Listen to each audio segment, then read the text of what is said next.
Hello students, मैं Veena Sharma, associate professor department of botany, SPC government college Ajmer.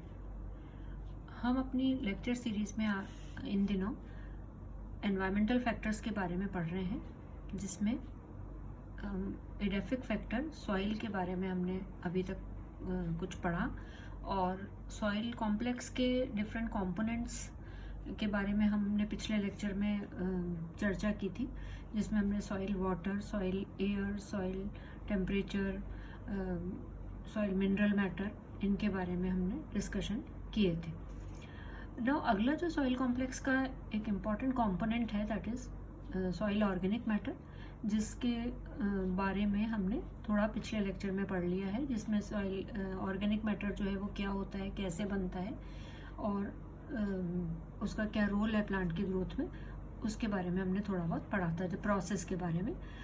अब जो भी प्रोसेस हुआ है पीडोजेनेसिस का, जो माइक्रोबियल एक्टिविटी हुई है सॉइल में, फंजाई, एक्टिनोमाइसिटीज, बैक्टीरिया ने प्लांट के जो कॉम्प्लेक्स ऑर्गेनिक मॉलिक्यूल्स हैं प्लांट्स और एनिमल्स के, उनको सिंपलर ऑर्गेनिक मॉलिक्यूल्स और इनऑर्गेनिक मॉलिक्यूल्स में ब्रेक डाउन किया उनका, और उससे एक एमॉर्फस डार्क मटेरियल का निर्माण हुआ बीच में, जिससे हमने ह्यूमस नाम दिया, या हम सॉइल ऑर्गेनिक मैटर को एक तरीके से ह्यूमस के नाम से भी जानते हैं।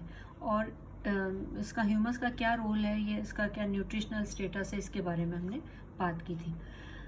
अब जो भी ह्यूमस बनता है कॉम्प्लेक्स ऑर्गेनिक मॉलिक्यूल्स के डिग्रेडेशन से, डिकम्पोजिशन से, वो किस तरीके के एनवायरमेंटल कंडीशन में बन रहा है, इस बात पे ह्यूमस की क्वालिटी डिपेंड करती है। जो depending upon the nature of parent matter, जो भी पेरेंट मैटर था, मीन्स प्लांट पार्ट था या एनिमल पार्ट था, वेजिटेशन था, और जो क्लाइमेटिक कंडीशंस है वहाँ पे वो डिसाइड करते हैं कि जो ह्यूमस है, जो माइक्रोबियल एक्टिविटी है, डिकम्पोजिशन का प्रोसेस है, वो कैसा चला और किस तरीके के ह्यूमस का निर्माण उस जगह पे हुआ है।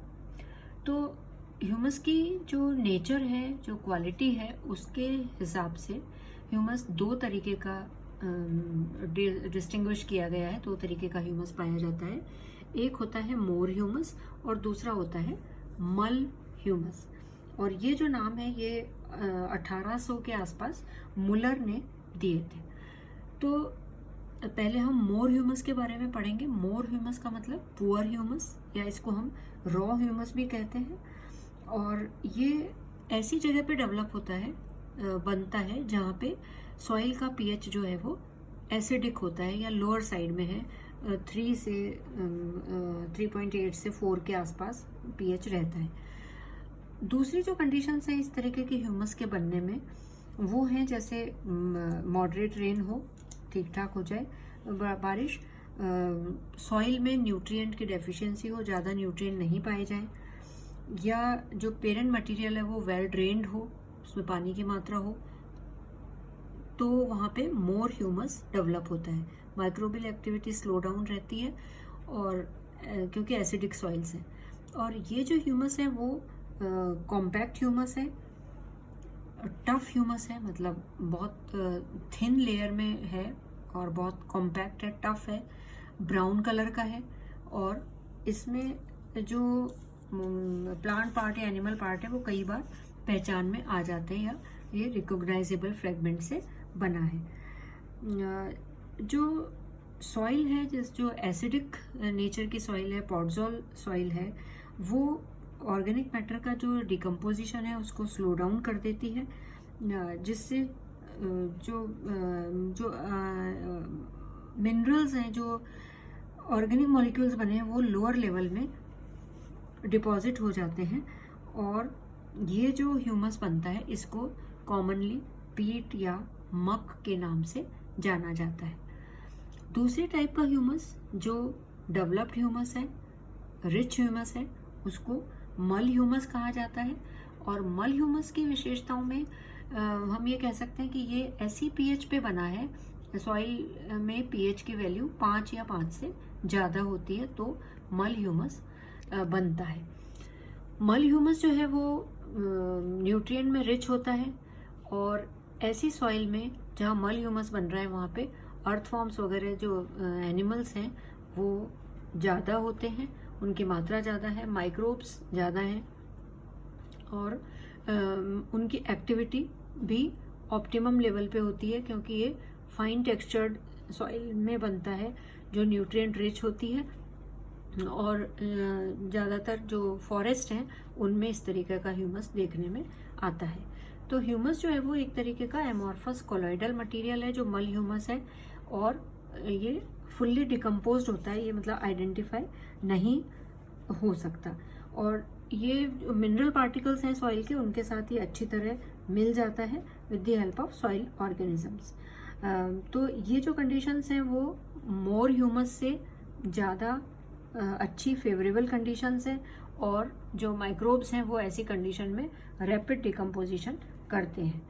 तो इस तरीके से हम ये देखते हैं कि ये जो ह्यूमस है मल ह्यूमस है वो लूज है, जैसे वो कॉम्पैक्ट है, अगर मोर ह्यूमस तो मल ह्यूमस उसके कंपैरिजन में लूज होगा, थोड़ा सॉफ्ट होगा और पोरस होगा। तो ये सॉइल की कंडीशन को ज़्यादा अच्छी बनाता है क्योंकि ऑप्टिमम पीएच पे बनता है। तो these are two types of humus, mor humus and mull humus. अब हम ये देखेंगे कि जो भी ह्यूमस बन रहा है इसकी प्लांट के लिए क्या इम्पोर्टेंस है या सॉइल में इसकी क्या इम्पोर्टेंस है। तो जो ह्यूमस है वो एक तरीके से स्टोर हाउस है न्यूट्रिएंट्स का, मतलब इसको हम ये कह सकते हैं कि ज़्यादातर जो न्यूट्रिएंट्स हैं प्लांट की ग्रोथ के लिए वो सॉइल में ह्यूमस में स्टोर्ड रहते हैं या वो इसको स्टोर हाउस बनाते हैं। ज़्यादातर सॉइल में जो नाइट्रोजन है वो ऑर्गेनिक फॉर्म में पाई जाती है और during the process of decomposition various organic and inorganic acids they are produced और उससे जो सॉइल के मिनरल्स हैं उन पे डिजॉल्विंग उनकी प्रॉपर होती है और वो प्लांट को न्यूट्रिएंट के रूप में अवेलेबल हो जाते हैं। दूसरा जो कई बार क्या होता है कि जो ह्यूमस है, जो ऑर्गेनिक मैटर है, वो माइक्रो ऑर्गेनिज्म की ग्रोथ को भी प्रमोट करता है by serving as a source of food and energy for them. मतलब ह्यूमस उनको सोर्स ऑफ न्यूट्रिशन भी के रूप में भी प्रोवाइड करता है। कई बार कुछ ऑर्गेनिक नाइट्रोजन कंपाउंड्स होते हैं वो माइक्रो ऑर्गेनिजम्स उनको डायरेक्टली एब्जॉर्ब कर लेते हैं। For example some amino acids जैसे एलेनिन है या ग्लाइसिन है वो भी डायरेक्टली एब्जॉर्ब हो जाते हैं, माइक्रो ऑर्गेनिज्म उनको भी डायरेक्टली एब्जॉर्ब कर लेते हैं। It is also more than likely that vitamin like compounds are formed as organic decay proceeds and that these may be at times stimulate both higher plants and microorganisms in the soil। तो उनकी growth के लिए भी humus का होना बहुत ज़रूरी है।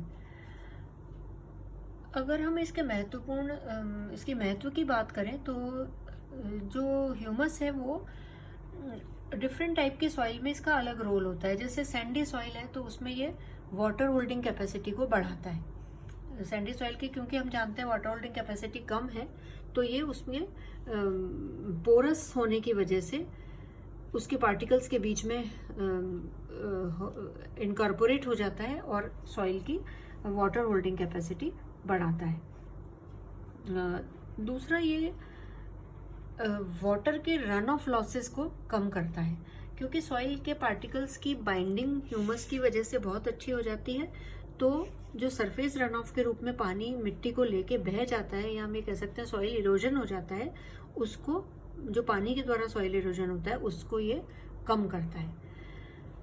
डिफरेंट टाइप की सॉइल के बारे में बात करें तो जो क्ले सॉइल है उसमें ये प्रॉपर एरिएशन करता है। मतलब उसमें क्योंकि क्ले सॉइल के पार्टिकल्स पास पास होते हैं, उसकी वाटर होल्डिंग कैपेसिटी ऑलरेडी बहुत ज़्यादा है, तो ऐसी सॉइल में जो हवा है, जो एटमॉस्फेयर है, जो एरिएशन है, वो प्रॉपर नहीं होता और इस सॉइल में एरिएशन की कमी होती है, जिससे इनकी रूट्स को रेस्पिरेशन में परेशानी आती है। तो ये ऐसी क्ले सॉइल में रूट्स का रेस्पिरेशन बढ़ाता है, रूट का एरिएशन, सॉइल का एरिएशन बढ़ा के रूट्स का रेस्पिरेशन को फैसिलिटेट करता है। जो ऑर्गेनिक मैटर है वो सॉइल को एक डार्क कलर देते हैं, dark colour to the soil. This causes this soils to warm up faster. इससे ये सॉइल गर्म होती हैं, जल्दी गर्म हो जाती हैं, और जो लाइट कलर सॉइल है उनके कंपैरिजन में जल्दी गर्म हो जाती है। तो जो क्रॉप फील्ड्स हैं उसमें ये प्रॉपर्टी जो है, उसकी वजह से जो सीड जर्मिनेशन है उसकी स्पीड बढ़ जाती है, उसको ये फास्टन कर देते हैं सीड जर्मिनेशन को, और उससे प्लांट की जो ग्रोथ है वो अच्छी हो जाती है। तो जो ह्यूमस है, इसके अलावा हम ये देख सकते हैं कि ग्रैन्युलेशन देता है सॉइल को, सॉइल के पार्टिकल्स को बांध के रखता है, जो बड़े साइज के पार्टिकल्स हैं उनको बांध के रखता है। और humus as a part of organic matter has a very high adsorptive capacity and it acts like a sponge. जो सैंडी सॉइल में ह्यूमस जो है वो पार्टिकल्स को बांधे रखता है और उससे इसकी वाटर होल्डिंग कैपेसिटी बढ़ जाती है। तो ये कुछ हम देख सकते हैं कि जो सॉइल ऑर्गेनिक मैटर है या ह्यूमस है, उसका एक इम्पॉर्टेंट रोल हो जाता है सॉइल में, सॉइल की क्वालिटी इम्प्रूव करने में। और जब सॉइल की क्वालिटी इम्प्रूव होती है तो डेफिनेटली प्लांट की ग्रोथ भी अच्छी होती है, क्योंकि ये स्टोर हाउस है या ये बहुत अच्छा मिनरल का सोर्स बन जाता है, क्योंकि इसका जो पेरेंट मटेरियल है वो प्लांट्स या एनिमल्स के ऑर्गेनिक मॉलिक्यूल्स हैं।